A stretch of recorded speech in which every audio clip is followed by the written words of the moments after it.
Film की शुरुआत में एक लड़की को समुद्र में बहकर एक सुनसान आइलैंड पर पहुंचते हुए दिखाया जाता है। इस लड़की का नाम जेन है। उसके साथ उसका एक दोस्त भी बहकर किनारे पर आता है।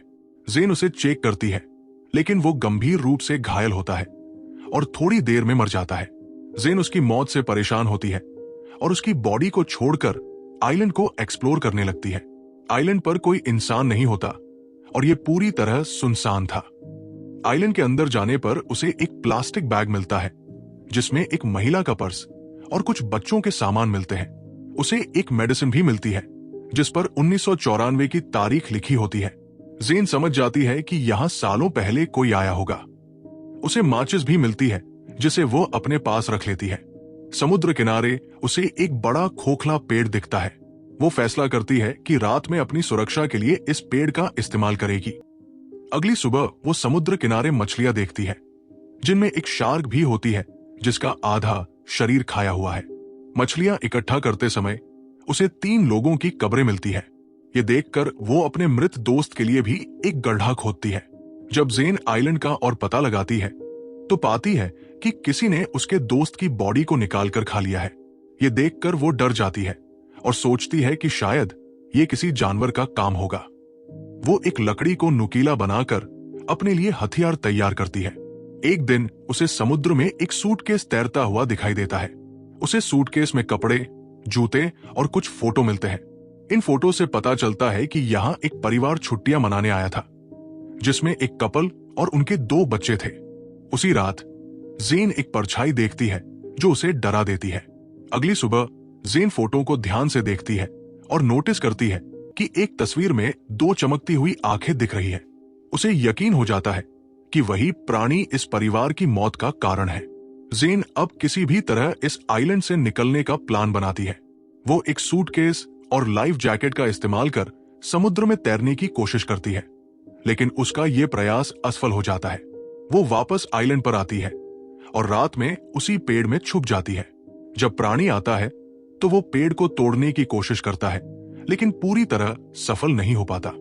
जेन प्राणी से बचने के लिए मछलियों को पेड़ पर लटकाकर उसे खाने के लिए छोड़ देती है।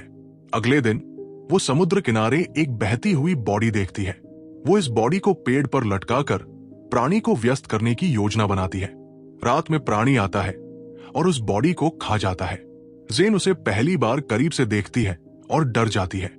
वो समझ जाती है कि उसे पेड़ पर झूला बनाकर सोना होगा ताकि प्राणी उस तक न पहुंच सके। लेकिन अगली रात प्राणी झूले वाले पेड़ को तोड़ देता है और जेन नीचे गिर जाती है।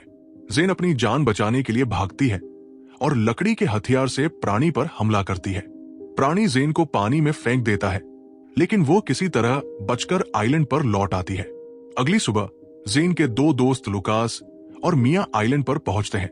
जेन उन्हें प्राणी के बारे में बताती है, लेकिन वे उसकी बात पर यकीन नहीं करते। जेन उन्हें फोटो दिखाती है, लेकिन वे फिर भी आइलैंड छोड़ने को तैयार नहीं होते।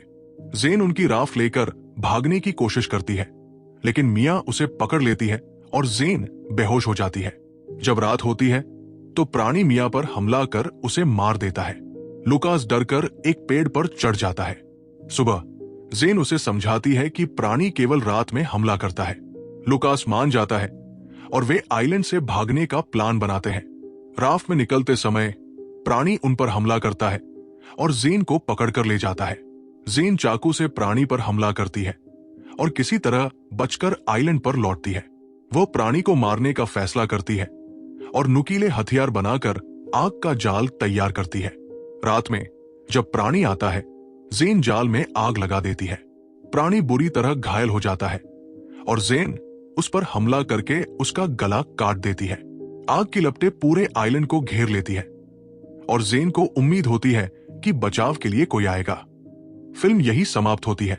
अगर आपको यह कहानी पसंद आई हो तो वीडियो को लाइक करें, चैनल को सब्सक्राइब करें और बेल आइकन दबाना न भूलें। अगली कहानी में मिलते हैं। जय हिंद।